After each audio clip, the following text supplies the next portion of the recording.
I'm getting the impression from forum posts, personal emails to us, and general feedback that people are struggling with assignment 4 quite significantly.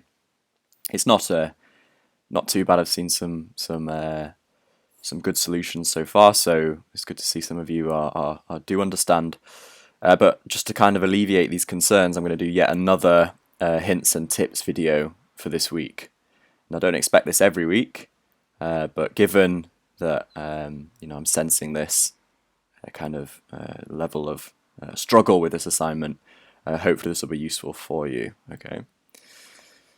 So what I'm going to do is, and before I start, it's perhaps worth reiterating that there's nothing new in this assignment, nothing new we're testing. All we're doing, which is what you should expect, I suppose, at university, is asking you to take the concepts that we've given you and take them this little step further. So again, nothing new.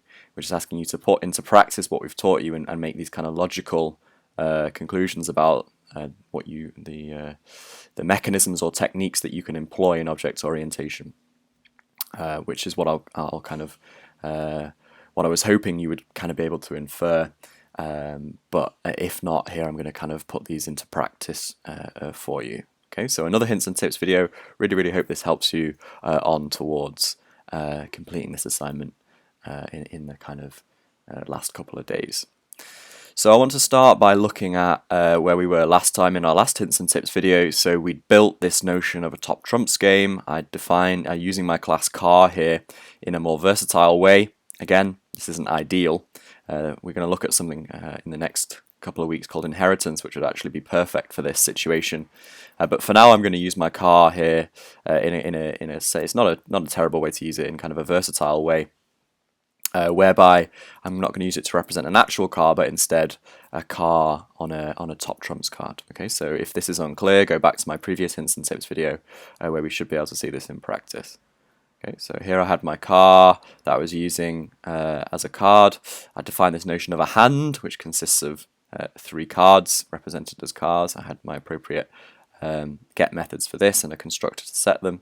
And then inside my game here, I was actually using these hands, which in turn contain cars. So again, this is a key thing to remember for this assignment, in that I can nest objects inside other objects, which again we've seen, and then I can extract those objects and do something with them. So here we were saying I'm going to actually play a game whereby I'm going to supply 2 hands. I'm going to take 1 card out of each hand and compare them, and then work out this kind of score, and then store this information inside a game. So again, go back to hints and tips 1 to kind of see if you're confused about exactly what's going on here. What I want to do now is kind of take this a step further and to help you even further towards this solution. What I want to do is sort of, I'm going to, not particularly good practice, in fact I would recommend not doing this, but just for the sake of our learning, what we're going to do is we're going to alter our car class to instead include some information that's exactly about a card. Okay, so this is not really good practice. This doesn't really make for a nice addition to the car class. But I suppose, given the fact that I really want to show you this idea now to help you on that a little bit further, I'm going to make these amendments. Okay, so I'm actually going to leave a note for myself. Not good practice. Inheritance would be better. Okay, obviously, this is something that I can't yet show you. What I'm going to do is I'm going to actually add some features here that are unique to a card. Okay, so remember we were using a card, the car class to represent a card, but I'm actually going to add some unique features of a card here. And it would be better to do that using something called inheritance, but because we've not yet covered that, I can't do so. Okay, so just again for the sake of demonstrating this idea. So I'm going to add 2 features of a card, yeah, which is going to be, I'm going to say whether that card has been played or not. So I'm going to say Boolean played, and this is going to store whether played.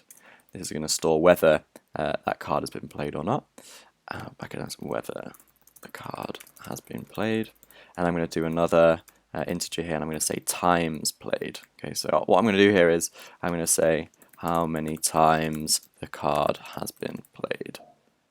Okay, And what this is going to do is it's going to allow me to see, as hopefully is clear, if this is true, then the card's already been played, which makes sense because in the game of top trumps, I don't believe, at least if you're working on a round basis, I don't believe you return to a card. And this is going to allow me to, again, perhaps slightly contradictory, but again, this is a little bit of a contrived example, but should help you along. If I do end up playing a card again, then I end up having this record of how many times the card has been played. Okay, so two attributes here that hopefully make sense. I can write another note here saying these relate to a card, so not good practice to include them in car.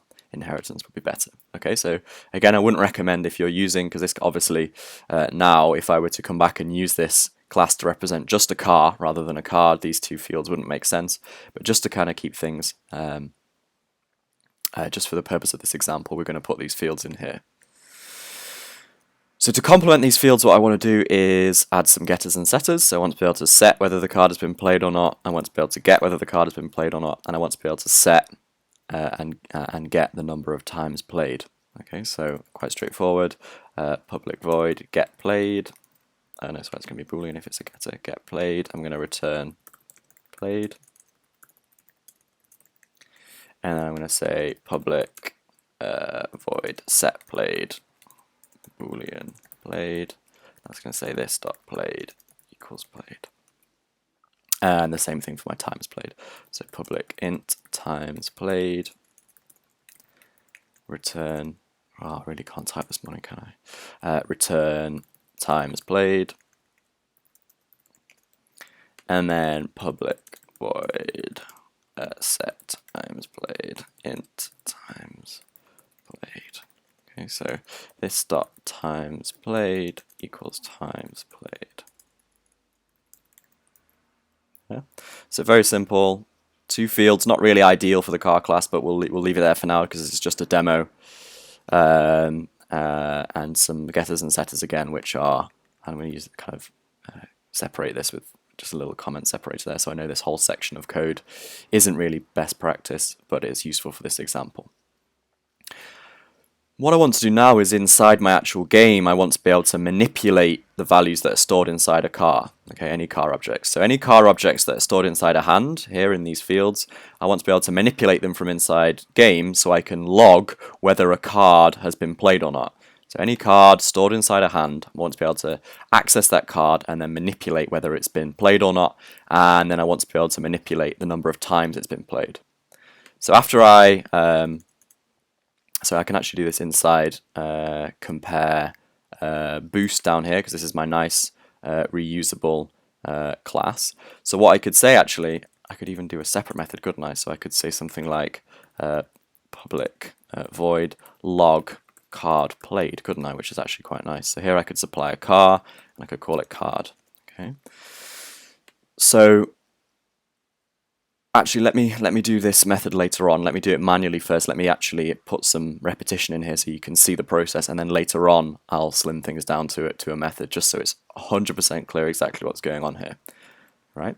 So after I've played card 1 and from hand A and card 1 from hand B, I then want to update card 1 and the first card from hand A and the first card from hand B to show that they have been played. So I want to go into the hand, I want to get the first card out like I've done here, and then I want to look at that card, which is just a car, and I want to set played to be equal to true, and this should be played, sorry, and I want to update the number of times played to be 1 greater than what it is currently. So inside here I'm going to do this as follows. So I'm going to go to my hand A, which I know is here. I'm going to extract the first card, because I know that's the card I want to update, because that's just been played here. So I could put a note here, so play 2 cards, 1 from hand A, the first one from hand A, and the first one from hand B. And I can say hand1.getCard. Okay, so here I'm returning the first card object stored inside my first hand, so what's inside the card 1 field here.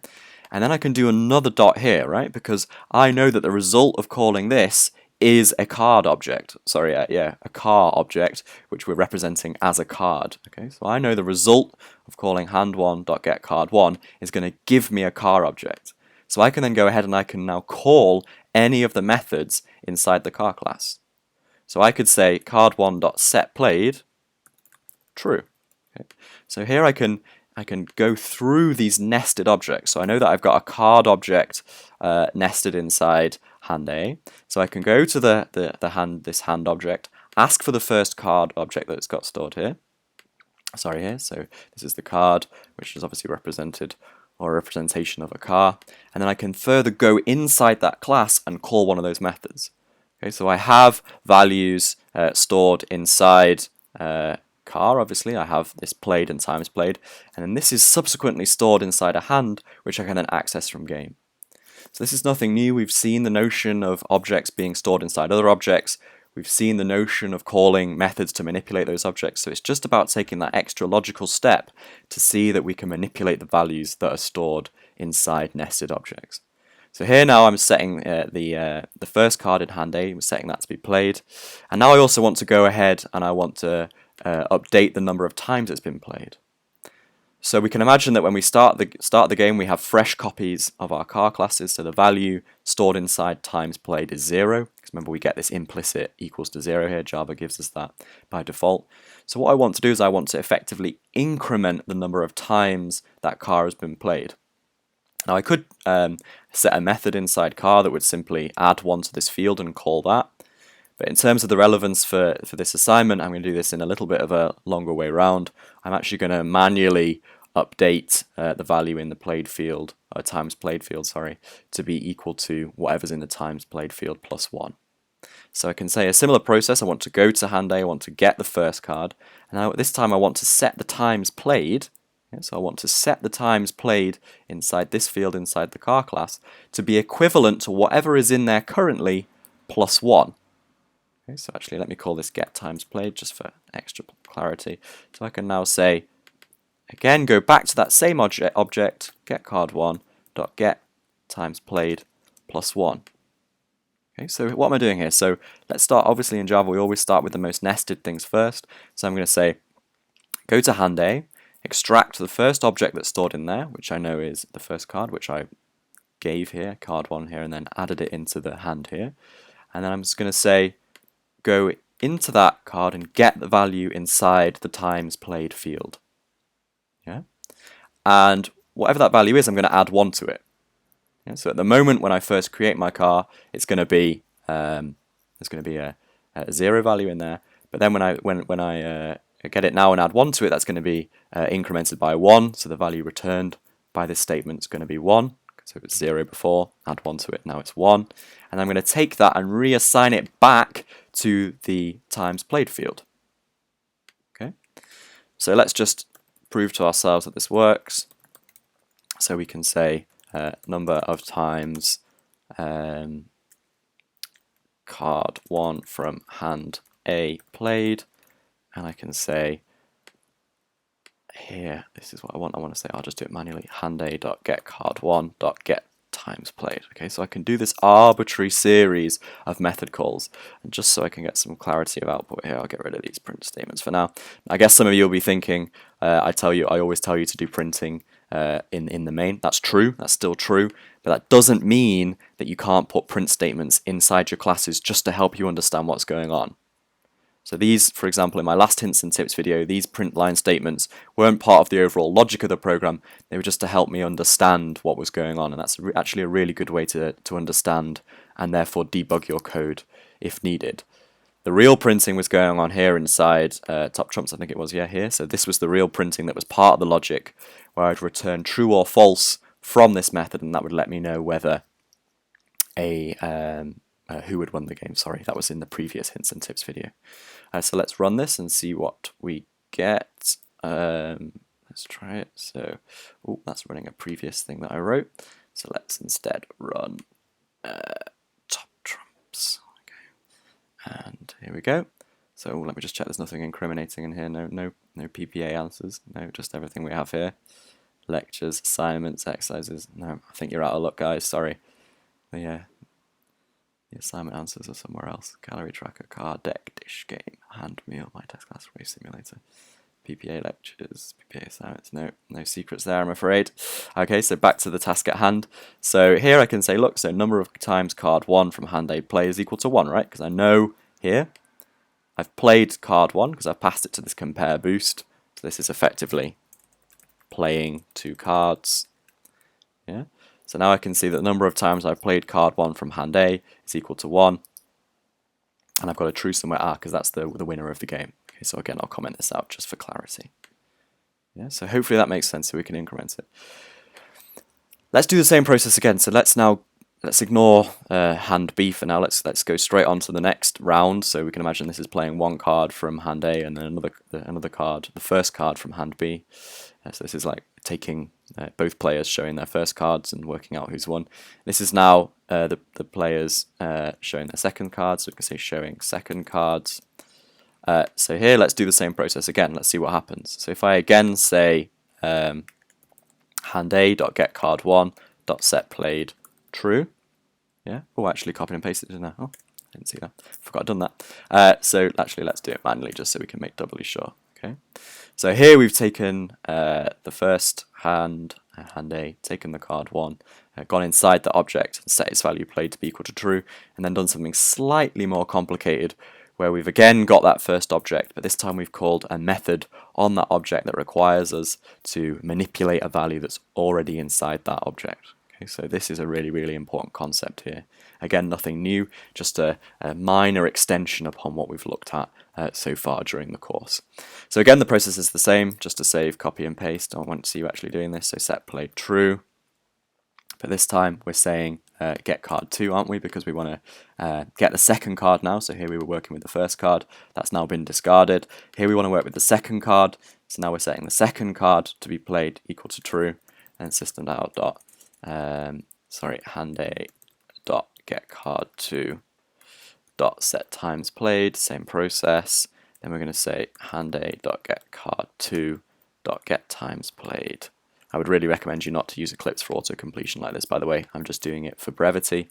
And then we can say system.out.println number of times card 2 from hand A played equal to hand A dot get card 2 dot get times played. Okay, so now if we run this again, oh, I'm running the wrong thing. Oh, maybe I should be running this. Oh, no, what have I done? Oh, oh, oh, oh, oh. Oh. No, that's my Git repositories. Top trumps, run as Java application. Oh, what's going on? What have I done? Oh, of course, because if I don't call compare hands down here, nothing's going to happen. Huh. Interesting. So let me just remove the system.out.println there. So you see what was going on there. So remember, we have this idea that we can also print the result of calling a method. But of course, if I just comment all this out, then nothing inside my game is going to work, is it? So all I need to do is remove this print statement here, and away we go. Okay. So there we go. So here we can see number of times card 1 from hand A play is 1, number of times card 2 from hand A played is 1 as well. Okay, so both cards played once. Now what I want to do again, just to reinforce this idea, is I want to see what happens if I play a card again. Okay, so let's imagine here that I play, for whatever reason, I break the rules and we again force both players to play their first card, right? So what I want to do is I want to have all this code happen again. So I want to again, actually no, let's not set played to be equal to true. In fact, let's remove that. So we could say, we can get rid of it. Actually, let's get rid of that. So here we can say I want to play hand A, go to my hand A, get my first card, play it, go to hand B, the second player's hand, get the first card, play it, and then I want to update hand A, the first card in hand A, to show that that's been played once. And then what happens if I play those two cards again and again update the value that's stored inside card 1? So what happens if I run this now?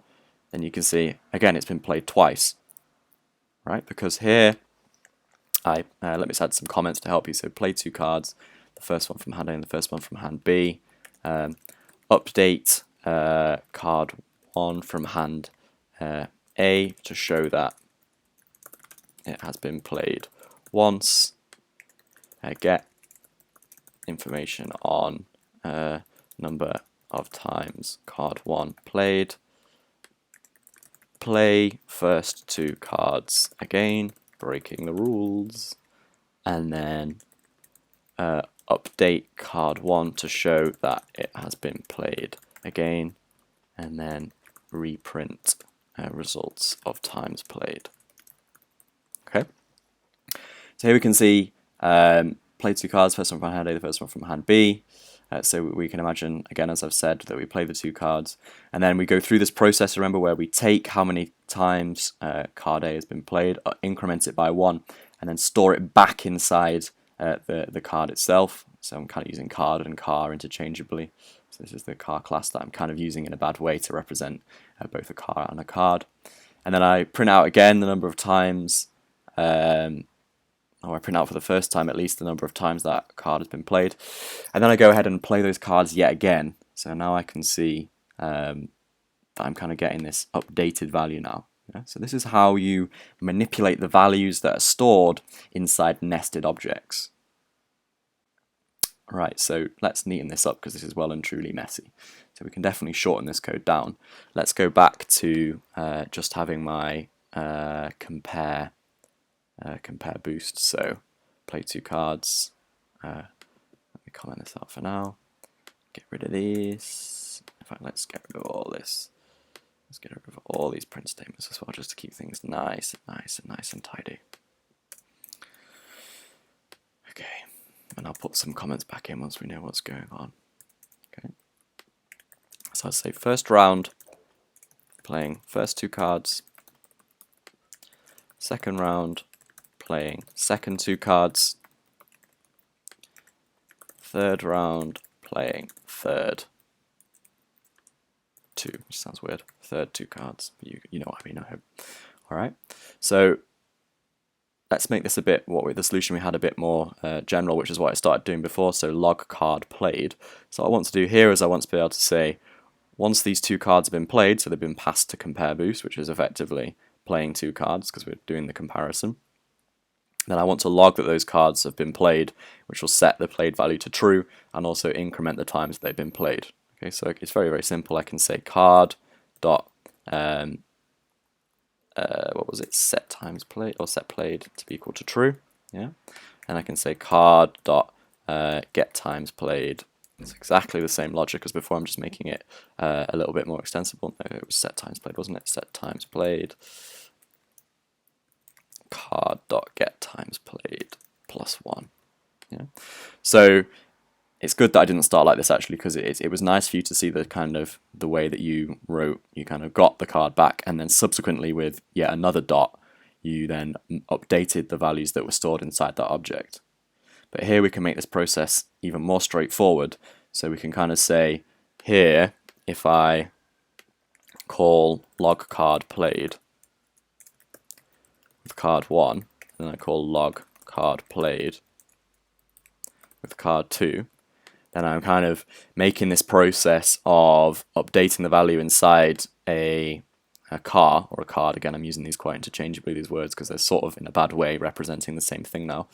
I can extend this notion of updating what's inside the object to make things even more reusable.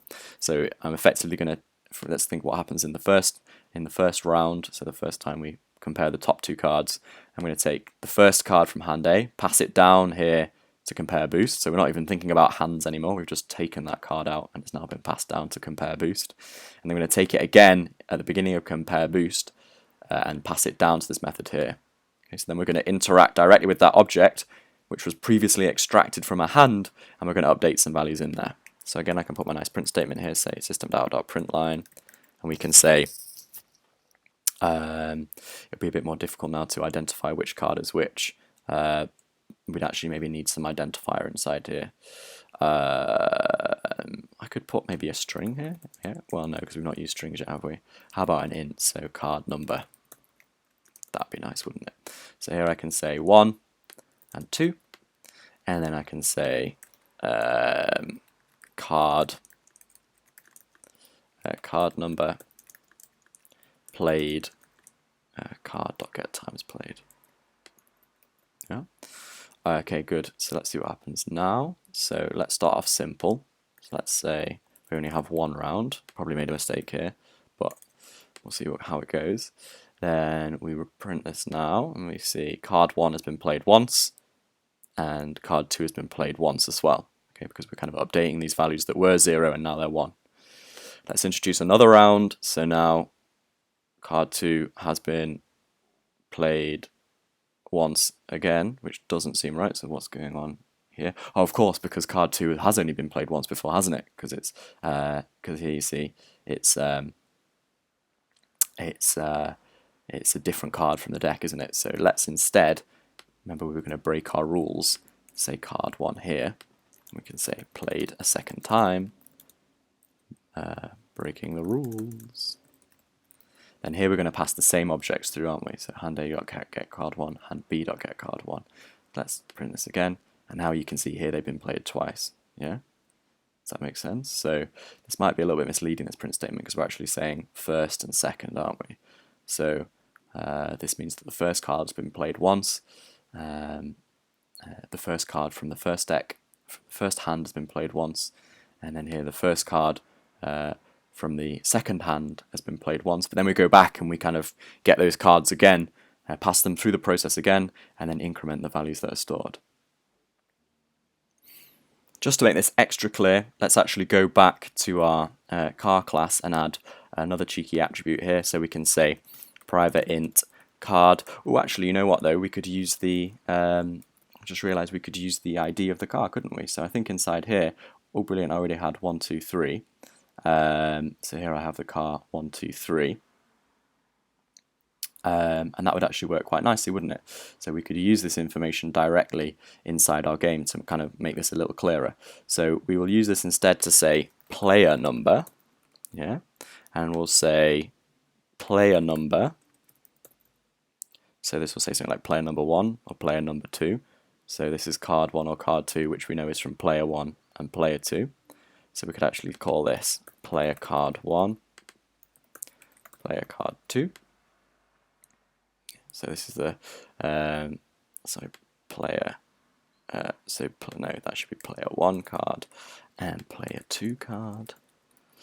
So player 1 card, obviously this is here because it's player 1's hand A. So we could change this to player 1 hand and player 2 hand.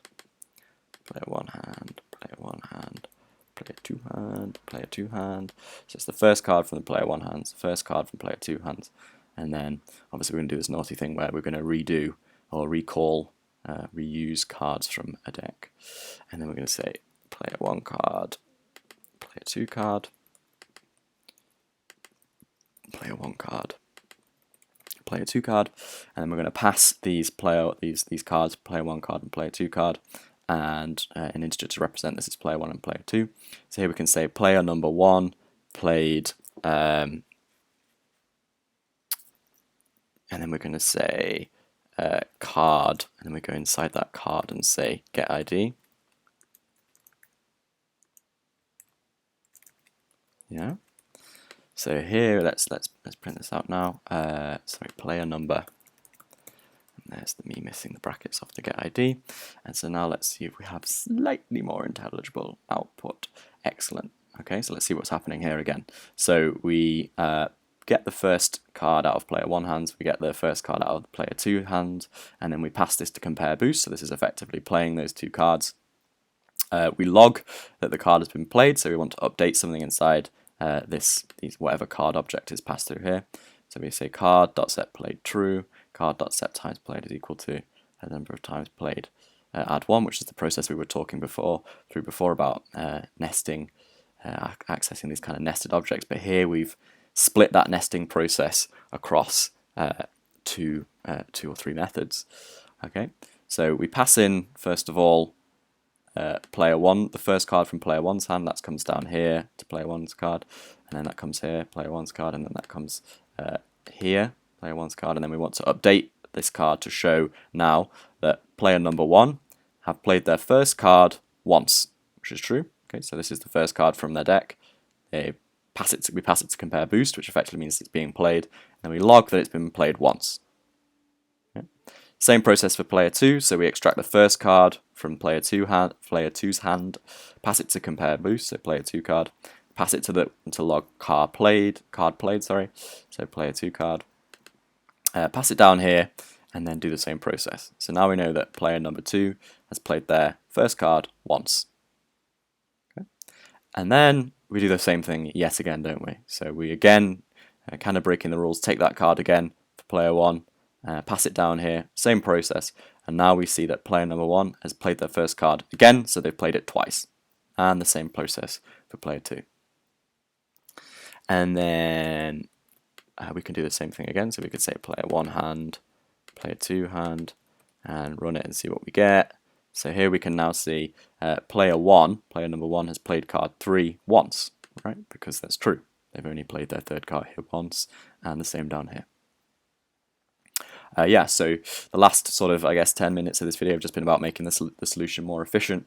The most important thing was the idea that we could access these nested objects. That was the most important thing for this assignment. The rest is just me trying to make this nice, squeaky clean code that's hopefully intelligible and interesting for those who are really keen to get these kind of efficient solutions. So I hope this was helpful. Again, try your best to complete this assignment. Do what you can. Again, the learning associated with the assignments is more important than the mark, the feedback that you get. So don't be too concerned about not being able to finish everything. Just do what you can. We appreciate different people learn at different rates. It's not a huge issue. Just make sure you submit something before the deadline, and of course, best of luck with it.